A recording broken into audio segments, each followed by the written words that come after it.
Hey guys, well, we're about to launch into the last of the videos by Kyle Eilman on Redeem the Screen.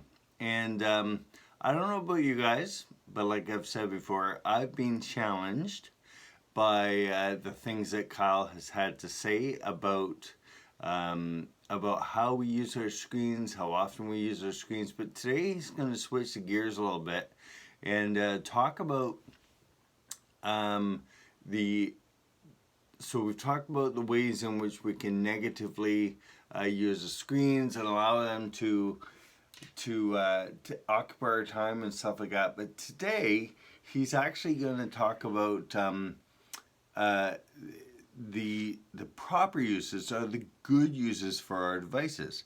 Um, and challenge us that way. Man, I have been so challenged by this series. Um, I'm right now like I'm using my phone, right, to shoot. I use technology every day. I sit here in my office and I'm planning curriculum and I'm watching videos to plan new games and stuff like that. I'm using tech all the time. But you know what? That's a good use of tech. It's a good use of time. Um, right now, you're watching this, and then in a moment, you'll be watching right now a media video. That's a really good use of time. But Kyle refers to something that you know that I remember in my lifetime. So I remember working in a job in downtown Toronto, and the internet was just something that was coming on stream. It had been around for a while. I was working on a Mac desktop computer, and our access to the internet was by this box called a modem. So we would have to log into the modem or turn the modem on.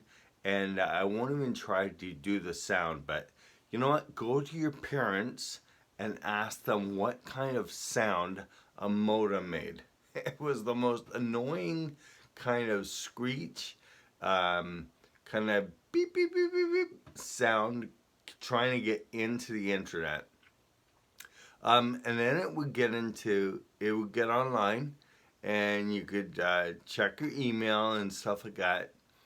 Um, and I remember, like, we had it for downloading stuff for clients, but things were brought to us also on huge discs. These things were 5.5 inches by 5.5 inches and thick, um, like almost half an inch thick, called scuzzies. And we put those in and we're able to charge $17 for for a print 11 by 17 printout, because we were the only one of the only companies who owned a really high end printer. And I was thinking yesterday as I listened to Kyle, man, how things have really changed over the last number of years and fast. I was talking to some friends last night over supper just about Netflix and about how often we use Netflix, and we were talking about a company called Blockbuster. Blockbuster was a store that you could go into, like a supermarket for videos, and you could pick up these videos on VHS tape, or later on DVD and Blu-ray, and you could pick them up and you took them to the front counter. You selected what you wanted off the wall, and you took it to the front counter, and they would grab the DVD for you, or the VHS was in the box, and you would sign it out like a library actually, and you would take it home. You'd watch your movie. You'd have a certain number of days to bring it back. Much like a library, there was a fee for not bringing it back on time, and and that's how it rolled. That's how it worked. And when I wanted to access pictures on the internet, um, they would come from the top down. They would load. We called it loading from the top down, picture by picture. So picture this image behind me. It would load from, let's see if I can do this. It would load from the very top, and then it would eventually show what the image was. Man, we go on the internet now and we load files, right? That are huge. We don't even think about it. We take pictures on our phones that are larger than any picture that I ever received from clients to use on to use in their printed material or whatever when stuff I was designing.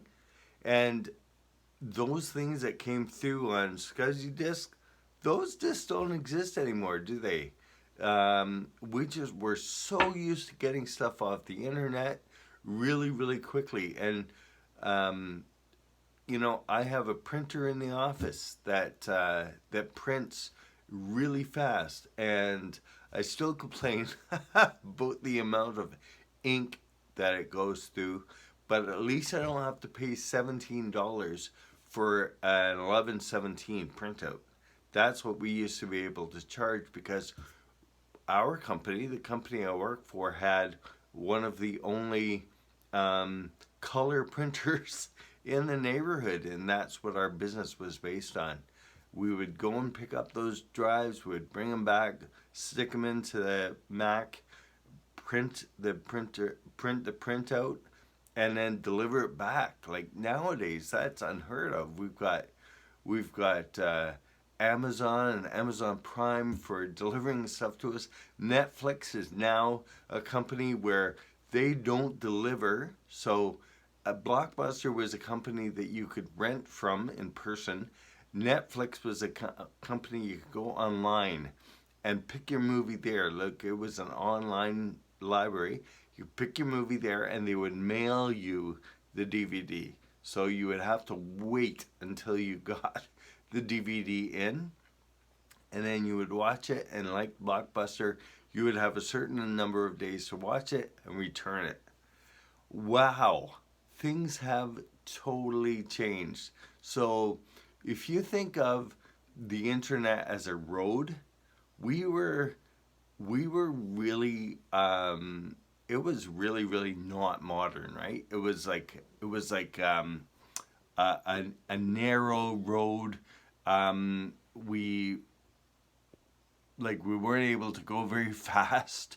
And now you guys and me as well have the privilege, I should say, of just being able to go online and grab stuff online. And that's why our screens have become so important to us. I remember sometimes leaving my phone at home. I freak out. I have to almost stop the car in a screeching halt and whip a quick U-turn and my phone is at home. I can't believe I left my phone at home. Or today I came into the office and guess what? I left my laptop at home. And I go through a screen panic. I've left my all-important laptop at home. Unbelievable. Like, what am I going to do without it? And I found ways to work around it, to get around it. There are ways. But Kyle is going to talk to us today about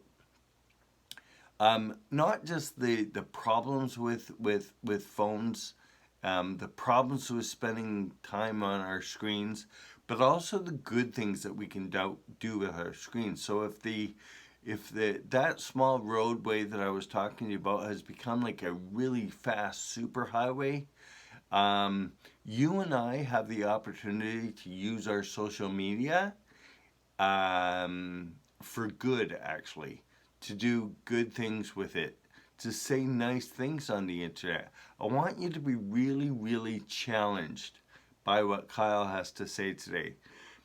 He has to say a couple of things that hit me hard.